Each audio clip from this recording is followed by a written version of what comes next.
అస్మద్గురుభ్యో నమః శ్రీమాత్రే నమః. అమ్మవారి దివ్యపాద పద్మాలకు నమస్కారం చేసుకుంటూ వీడియోలోకి వెళ్ళిపోదాం. కొంచెం వీడియో లేటుగా పెడుతున్నానని ఏమనుకోవద్దు. అంటే రాజశ్యామల అమ్మవారి యొక్క నవరాత్రులు ప్రారంభమయ్యాయి కదా, గుప్త నవరాత్రులు. అందరూ కూడా నవరాత్రులు చేసుకోగలిగిన వాళ్ళు ఉంటారు, చేసుకోలేని వాళ్ళు కూడా ఉంటారు. అందరికీ ఉపయోగంగా ఉండాలన్న ఉద్దేశంతో 1-2 రోజులు ఆలస్యమైంది. అయితే 9 రోజులు నవరాత్రులు చేసుకునే వాళ్ళు పక్కన పెట్టండి, వాళ్ళ గురించి కాదు. అలా చేసుకోవచ్చు. లేకపోతే కొంతమందికి 3 రోజులో 4 రోజులో మాత్రమే చేసుకుంటారు. చివరి 4 రోజులు, లేకపోతే వసంత పంచమి దగ్గర నుంచి చివరి రోజులు, అలా వాళ్ళకి ఎవరికి వీలైన వాళ్ళు ఆ కాసిన రోజుల్లో, అంటే 9 రోజుల్లో ఎన్ని రోజులు వీలైతే అన్ని రోజులు కూడా లఘు పూజా విధానం, చాలా తేలికగా సులభంగా ఉండేటటువంటి ఒక పూజా విధానం చెప్పాలన్న ఉద్దేశంతో మొత్తం అంతా కూడా సెర్చ్ చేసి రీసెర్చ్ అప్పుడు నేను ఈ విధానం చెప్తున్నాను అనమాట. దీనివల్ల అసలు ముఖ్యంగా రాజశ్యామల అమ్మవారు మనకు తెలుసు, ఇచ్ఛాశక్తి, జ్ఞానశక్తి, క్రియాశక్తి స్వరూపిణి అని లలితా సహస్రనామాలలో ఒక మంచి నామం. ఇచ్ఛాశక్తి అంటే లలిత అమ్మవారు, క్రియాశక్తి అంటే వారాహిదేవి, జ్ఞానశక్తి అంటే శ్యామల అమ్మవారు. ఈ శ్యామల నవరాత్రులు ఎవరైతే చేస్తారో వాళ్ళకి విద్యలో ఎటువంటి ఆటంకాలు ఉంటాయి అంటే విద్య, ఉద్యోగము, వ్యాపారము చాలా బాగా అభివృద్ధి చెందుతాయి. కోరుకున్న ఉద్యోగం, కోరుకున్న చదువుకుంటారు. ఉద్యోగంలో కూడా ఉన్నతమైనటువంటి స్థానాలకు వెళ్ళడం, ప్రమోషన్లకు వెళ్ళడం, ఇంటర్వ్యూలు లాంటివి బాగా చేయడం, చదువుకుండే పిల్లలు బాగా రాణించడం, ఇలాంటివే కాకుండా వాక్శుద్ధి, గాత్ర మాధుర్యం, ఇలా ఎన్నో రకాలైనటువంటి ఉపయోగాలు ఉన్నాయి. అలా చాలా అన్నమాట. అంటే మనం అమ్మవారిని రాజమాతంగి అని కూడా పిలుస్తాం. మనకి లలితా సహస్రనామాలలో విశేషమైనటువంటి మంత్రం ఓం ఐం హ్రీం శ్రీం శ్రీ రాజమాతంగ్యై నమః. ఉద్యోగం కావాల్సిన వాళ్ళు యథాశక్తి.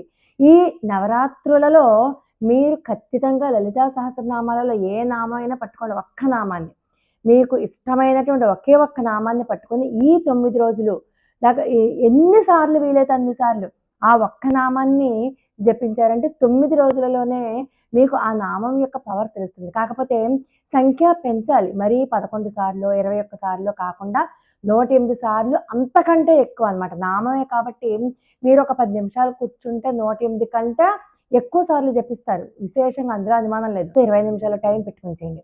అయితే మరి ఈ మంత్రం ఎలా చేయాలి, ఈ పూజ ఎలా చేయాలి, లఘు పూజ, అది చెప్పుకుందాం. ఎవరైతే ఈ నవరాత్రులు చేస్తారో ఎన్ని రోజులు చేస్తే అన్ని రోజులు కూడా మద్య మాంసాల జోలికి వెళ్ళొద్దు, ఉల్లి వెల్లుల్లి జోలికి కూడా వెళ్ళొద్దు, మద్య మాంసాలు తీసుకోవద్దు, బ్రహ్మచర్యం పాటించండి. అంతేకాకుండా ఇంట్లో కూడా ఎక్కువ ధూపం వేసేలాగా చూసుకోండి. తర్వాత చెడుకి దూరంగా ఉండండి. చెడు మాటలు మాట్లాడడం, ఎవరితోటి వాదాలు పెంచుకోవడం, ఆ తర్వాత గొడవలు, ఇలాంటి వాటికి దూరంగా ఉండండి. ఇంకా రాజశ్యామల అమ్మవారి చిత్రపటం ఉంటే తెచ్చుకోండి, లేకపోతే ప్రింట్ తీసుకుని పెట్టుకోండి. లేకపోతే లలిత అమ్మవారి యొక్క చిత్రపటం పెట్టుకోండి, లేకపోతే సరస్వతి అమ్మవారు, ఏ అమ్మవారి చిత్రపటం పెట్టుకున్నా కూడా రాజశ్యామల అమ్మవారిగానే వస్తుంది. అది రాజశ్యామల అమ్మవారి దగ్గర ఉన్నటువంటి విశేషం. తర్వాత అమ్మవారి చిత్రపటం ముందు ఆవు నేతితో దీపారాధన చేయండి, లేకపోతే నువ్వుల నూనెతో కానీ 2 దీపారాధనలు చేయండి. చేసి మీరు చక్కగా అమ్మవారిని ఎర్రటి పూలతో అలంకరించండి. వీలైతే మీరు ఆకుపచ్చని దుస్తులు వేసుకోవడానికి ప్రయత్నం చేయండి. ఈ పూజలు చేసిన అన్నాళ్ళు కూడా కనీసం పూజా సమయంలోనైనా సరే మీరు ఆకుపచ్చని దుస్తులు వేసుకోవడానికి ప్రయత్నం చేయండి. నైవేద్యం కూడా సిద్ధం చేసుకోండి. ఎందుకంటే తాటి తాండ్రన్న, బెల్లం పానకము, వడపప్పు ఇలాంటివంటే చాలా ఇష్టం. ఫ్రూట్స్, అందులో దానిమ్మ గింజలు, ఆ జామ పళ్ళు అంటే ఇష్టం, పళ్ళు పండిపోయినటువంటి జామ పళ్ళు, ఇలా అమ్మవారికి ఇష్టం. ఆ నైవేద్యాన్ని పెట్టుకోండి. ఇంకా మీకు వీలైతే మీరు ఏ నైవేద్యం, పాయసం చేసుకోవచ్చు. మీరు ఏ నైవేద్యం చేసుకున్నా అమ్మవారు స్వీకరిస్తారు. అయితే పూజా విధానంలో ముఖ్యంగా మీరు పసుపు, కుంకుమ, అక్షతలు అన్నీ దగ్గర పెట్టుకోండి. ఖచ్చితంగా మీరు అమ్మవారి దగ్గర కూర్చుని ఆచమనం చేయండి. ఆచమనం చేయడం వచ్చు కదా, మీరు ఆచమనం చేసి మీకు ఎలా వస్తే సంకల్పం అలా చెప్పుకోండి. నాకు చేతనైనన్ని రోజులు ఈ అమ్మ నీ పూజ చేయాలనుకుంటున్నాను, కాబట్టి నన్ను అనుగ్రహించు, నాకు ఈ ఫలానా సమస్యలు ఉన్నాయి, ఆ సమస్యల నుంచి గట్టెక్కించు. లేకపోతే ఏ సమస్యలు లేవనుకోండి, అమ్మ లోకా సమస్త సుఖినో భవంతు, అందరూ బాగుండాలి, అందులో నేను ఉండాలి అనుకుంటూ ఒక నమస్కారం చేసుకుని మీకు తోచిన రీతిగా మీ గోత్రాలు, నామాలు చెప్పుకోండి, సంకల్పం చెప్పుకొని అక్కడ కూర్చుని మీరు అమ్మవారి యొక్క పూజ విధానాన్ని మొదలుపెట్టండి. ముందు అమ్మవారిని ఆవాహన చెయ్యాలి కదా. మాణిక్య వీణాం ఉపలాలయంతి మదాలసాం మంజుల వాగ్విలాసాం మాహేంద్ర నీలజ్యుతి కోమలాంగి మాతంగ కన్యాం మనసా స్మరామి అని ఒక నమస్కారం చేసుకుని ఓం ఐం హ్రీం శ్రీం శ్రీమాత్రే నమః అని ముందు ధ్యానం సమర్పయామి.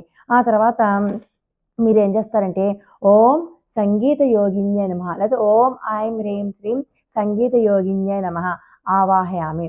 ఓం ఐం హ్రీం శ్రీం శ్యామాయై నమః ఆసనం సమర్పయామి. అక్షతలు వేసుకోండి. ఓం ఐం హ్రీం శ్రీం శ్యామలాయై నమః కాస్త నీళ్లు మీరు ఉద్ధరణితోటి అమ్మవారి పాదాల దగ్గర పాదయోహ పాద్యం సమర్పయామి.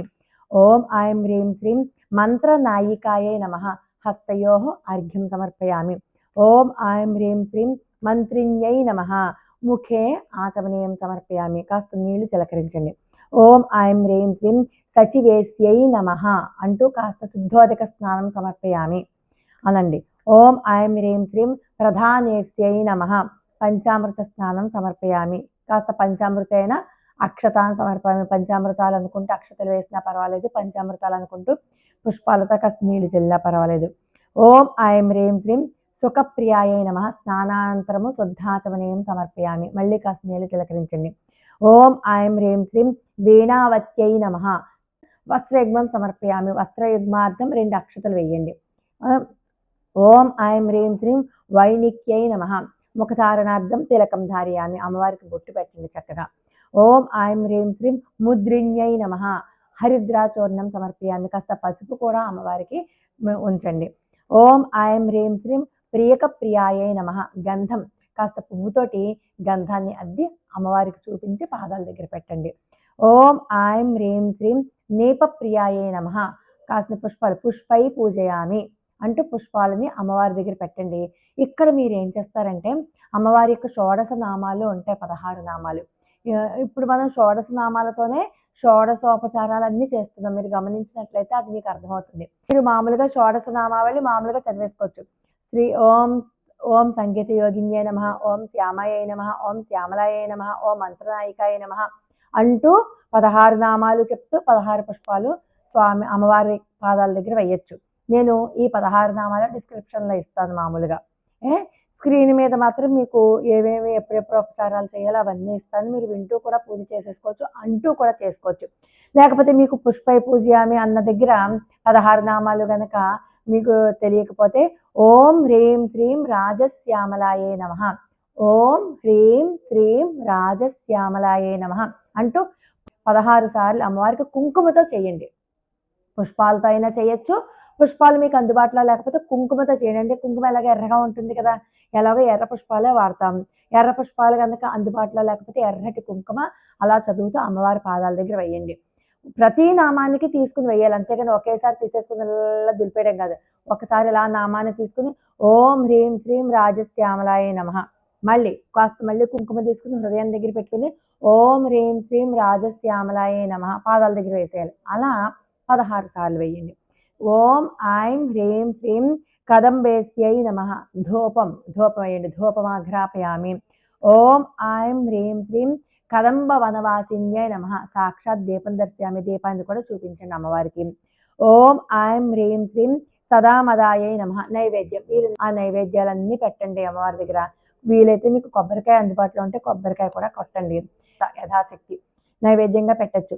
నైవేద్యంగా పెట్టినవి అన్నీ ఖచ్చితంగా మీ ఇంటిల్లిపాది తీసుకోవాలి, బయట కూడా అందరికీ పంచిపెట్టచ్చు. ఓం హ్రీం శ్రీం రాజశ్యామలాయే నమః అన్న మంత్రాన్ని యథాశక్తి జపించండి. 108 సార్లు జపించండి. చాలా విశేషమైనటువంటి ఫలితం వస్తుంది. అయితే ఇలాగా ధూపదీప నైవేద్యం అయిపోయింది. ఇప్పుడు ధూపదీప నైవేద్యాంతరము శుద్ధాచమనీయం సమర్పయామి. కాస్త నీళ్లు అమ్మవారి పాదాల దగ్గర సమర్పించండి. ఇప్పుడు ఆనంద కర్పూర నీరాజనం సమర్పించాలి కదా. ఇప్పుడు మీరు ఓం హ్రీం శ్రీం రాజశ్యామలాయ నమః అంటూ కర్పూరం, పచ్చ కర్పూరం ఉంటే బెటర్. పచ్చ కర్పూరం చాలా మంచిది, అది వెలిగించండి. లేకపోతే అవకాశం లేకపోతే మీరు మామూలుగా ఉన్నటువంటి ముద్ద కర్పూరం అయినా కూడా వెలిగించవచ్చు. అది అక్కడితో పూజ అయిపోతుంది. మీరు షోడశ నామావళితోనూ పూజ చేశారు, షోడశోపచారాల పూజ చేశారు, మంత్రంతోనూ చేశారు, కుంకుమ పూజ అన్నీ ఏకకాలంలో అయిపోతాయి ఒకేసారి.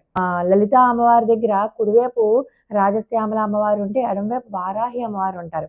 మనం నియమాలు మాత్రం తప్పనిసరిగా పాటించి తీరాలి.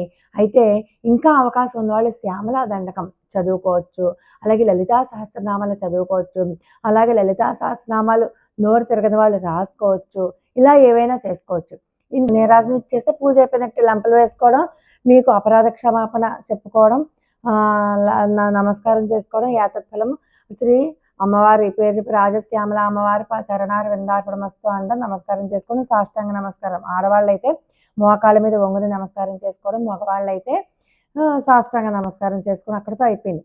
ఇంకా మీకు చేసుకోవాలంటే చెప్తున్నాను అనమాట. అవన్నీ కూడా మీరు చేసుకోవచ్చు. అమ్మవారు చక్కగా కాపాడతారు. ఇలా చేస్తే కనుక అమ్మవారు ఖచ్చితంగా కటాక్షిస్తారు.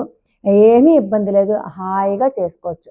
లోకా సమస్త సుఖినో భవంతు. మరి ఒక అద్భుతమైన వీడియోతో మళ్ళీ కలుసుకుందాం. అంతవరకు నమస్కారం.